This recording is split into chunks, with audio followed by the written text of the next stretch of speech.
My throat. Hello, Lunch and Learners. Welcome back to our episode, Lunch and Learn. Bruce is he's got a rough throat, so we're going to do the introduction today. And Ceci's still dealing with other things around the house, and she's got her family to take care of. So we always miss Ceci when she's not here, but we love Ceci and we miss you, Ceci, wherever you're at. So much love to you. And Thank you. today, guys, we're gonna share another video with you. Probably Friday, it's probably gonna be the last video we're gonna share with you guys about the 6 minutes to success.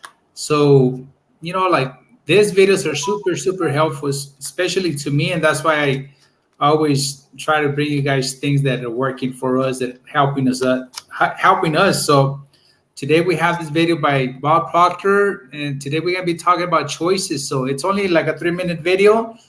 And if you could take notes or you could go back to the replay and watch it again, I would strongly suggest for you to do that. So let's jump in here real quick. Cool.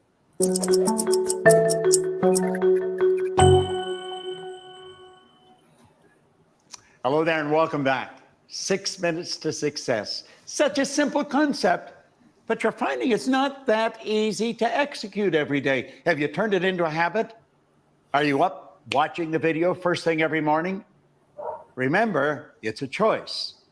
And that's what I want to talk to you about. I'm Bob Proctor, and choice is one of the most important concepts that you can get.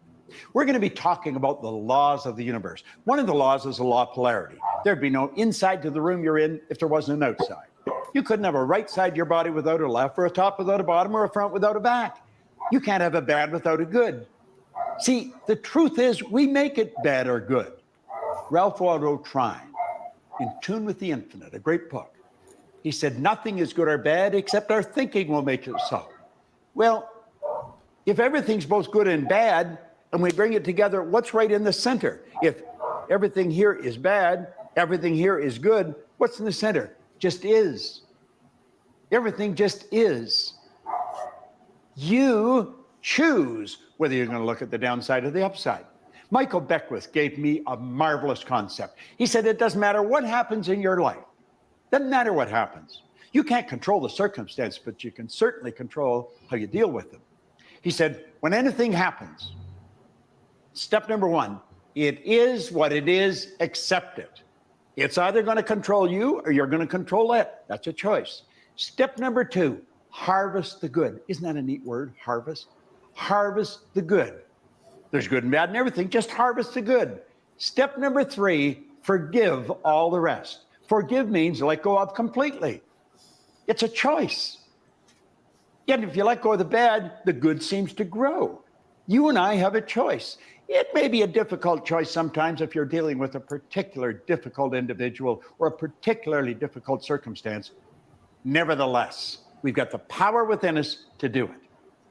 So as you go through the day, doesn't matter what anybody says, doesn't matter what happens. You have a choice to say, that's good. W. Clement Stone became the wealthiest man in the United States of America by 1970 because he always said, that's good. Doesn't matter what it was. He'd say, that's good. And then he'd look for the good. That's a good choice for you to make, and make it all day long. So your word for the day is choice, choice, choice. And only you have the ability to do that. And if you choose right, you are going to get results that stick. This is Bob Proctor, and thank you.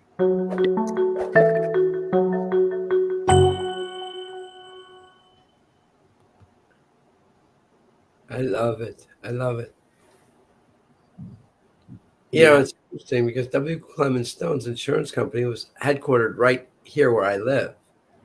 So how many times you live around like really great people who are making contributions that we all benefit from, and you just gotta take them for granted. It's like, wow, I love that. That's good. Whatever it is, that's good. And then you always look for the good. Beautiful. Yeah. So yeah, like you said, step number one, it is what it is, accept it. And I love that concept, when he talks about like you have bad and you have good. What happens when you have everything right in the middle? It is what it is. Right. I love that. Yeah, I do too. You know that I come from a background of many, many years at Landmark Education, now Landmark Worldwide. And at the end of the Landmark Forum, I hope I'm not spoiling anything for people, but there's the question, why is your mother the way your mother is?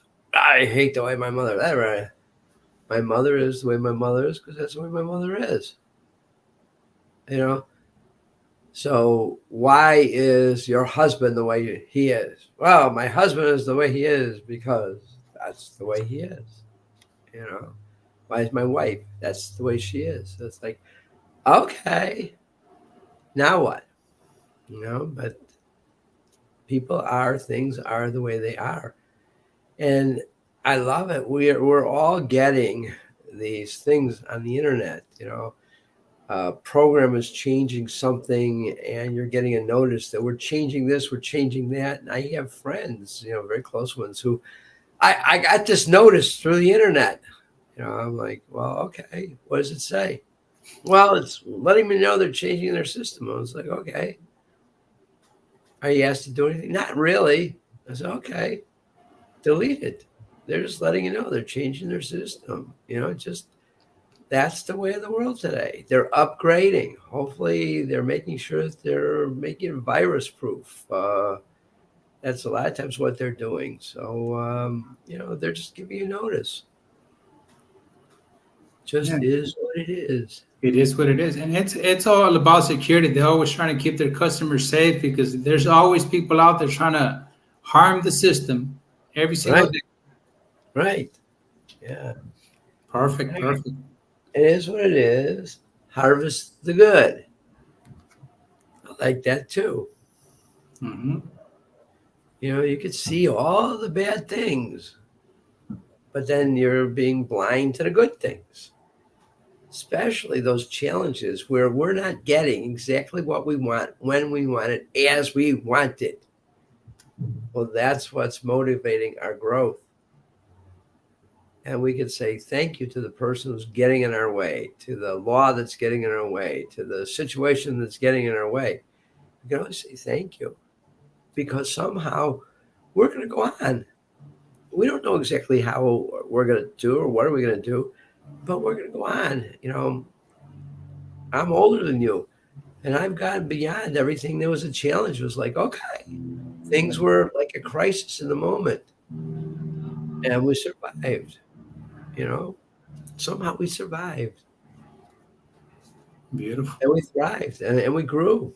So those were the challenges that motivated our growth. Exactly. And another thing too, Bruce, like I noticed that when somebody's fighting against us or making us mad or whatever, like there's always that opportunity to see like what's on the other side of that person and where are they coming from. Right. And without the knowledge of the coaching, all that stuff, like you just said right now, you get blindsided by all those little things, and we miss those little warning signs of what's really going on behind that person. So, right, and consider that what is bothering you about that person who's right in front of your face, it has bothered you many, many, many, many, many, many, many times before, going back to when you were a little boy, or if you're a girl, when you were a little girl. So it's not that person. mm-hmm. They are just the latest expression of something that has bothered you forever. So give them some space. They're just being themselves. It's okay. Mm-hmm. Yeah, they just trigger a little memory in your subconscious mind, like. And we blame and we tend to blame it on that person that's right in front of us when they really sometimes don't have nothing to do with it. Right. I remember years ago after my dad died and my mom was having a little bit of trouble. I moved back in with my mom, and one night I stayed over with Ceci. We were just starting a relationship. And Ceci says, I should call my mom. I said, I live with my mom. We've got a good relationship. We've always had a good relationship. She goes, well, you should call her. So I called my mom. I said, Mom, Ceci says I should call you. She goes, well, that's nice. I said, so what does it mean to you? She goes, well, I guess my greatest fear is that I'll die and my body will be rotting away for days and nobody will know I'm here. So when they find me, I'm offensive to people. Really? She goes, yeah. She goes, it's nice to know that somebody cares if you're alive. I said, well, you're not really a big talker. And frankly, I'm not a big talker. So if I just call up and say, hey, are you alive? Is that okay? She goes, absolutely. And my mother was good to her word. I call her up. I said, Ma, you alive? She goes, yeah. I said, okay, I love you. She goes, I love you too. That was it.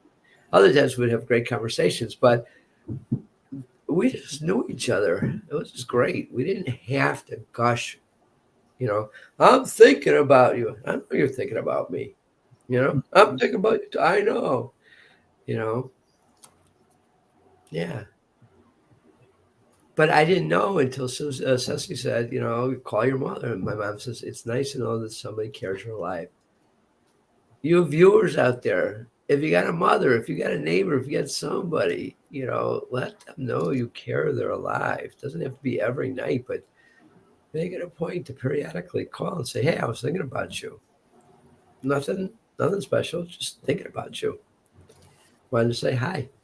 Mm-hmm. Yeah. It makes a difference. I have, thank God that I still have my mom and my dad alive, but I call them every day. Sometimes we stay on the phone for maybe 5 or 10 minutes. Other days are maybe up to an hour, and sometimes they don't have much to say. Sometimes, we talk every day, so just giving them a call means everything to them. Totally. It's so funny. So one time my son would call me, and my son is now 33 years old. He's like, Dad, I hope I'm not taking up too much of your time. And this was maybe a few years ago. He said, well, because I'm calling you with my problems. These were work problems. I said, Jeremy, I live for your problems. I love to hear from you. So the more problems you got, you call me. I love hearing your voice. It's okay. Mm-hmm. And she goes, why? I said, because you know what? You listen. You listen attentively. You know how many people don't have somebody listening to them attentively?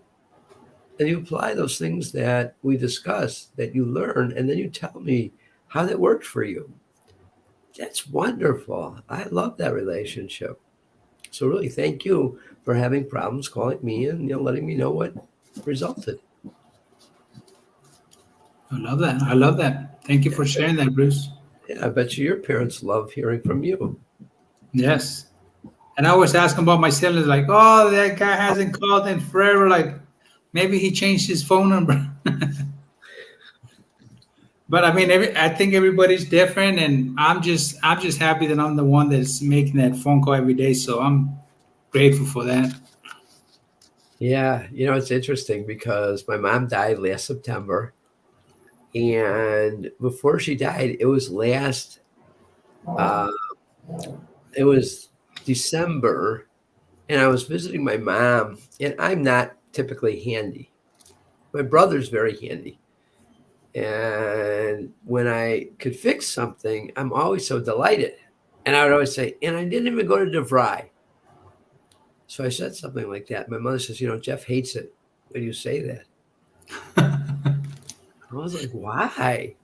It's not about him. She goes, well, he thinks it is. He thinks you're making fun of him because it's a 2-year university and you get an Associate of Arts and it's not a 4-year university. I said, Mom, I'm so impressed by the life Jeffrey has made for himself. He's now just retired as a program manager for Walgreens, and he was at Motorola before that. And he always has these great positions. He's doing fantastic projects. She goes, well, he thinks you're making fun of him. So I called him right away. I said, Jeff, Mom told me, this is 20 some odd years. I said, Mom said that when I say, and I didn't even go to DeVry, that upsets you. He goes, yeah, I feel like you're making fun. I said, Jeff, you're making fun of me. I was surprised that I could even do anything. I was so impressed that you could do so many things. I said, I am so profoundly moved by who you are and what you've accomplished in your life. So please, whatever you've been thinking, it's not about you. I am just really moved by who you are and what you've accomplished. And so we've regained our relationship, after many years of being distant, Mm. I feel like my mom hung on long enough. She was 99 3/4 to have a cause of rapprochement between my brother and I. So Wow. God bless you, Mom. Thank you. Yes, that's beautiful, and I'm glad that you did. 'Cause it Me made a too. big difference. It made a big difference with you and your brother. Oh yeah. Yeah. Perfect, perfect. And All what right. about point number 3, Bruce? Forgive the rest. Yes. I love it. Part of it, you're in your 40s, I turned 70. You know what, Juan? Life's too short. Life is too short to hold on to some of the old upsets that we. Now, that doesn't mean that if somebody does something wrong to me that I think is really wrong, that I want them in my life. You know, I had a business partner and he closed down. We had an exchange server, we had an internet site, and the exchange server was in his home. So he got mad at me. He opened up a competitive business and he shut down our website and all my email to my clients.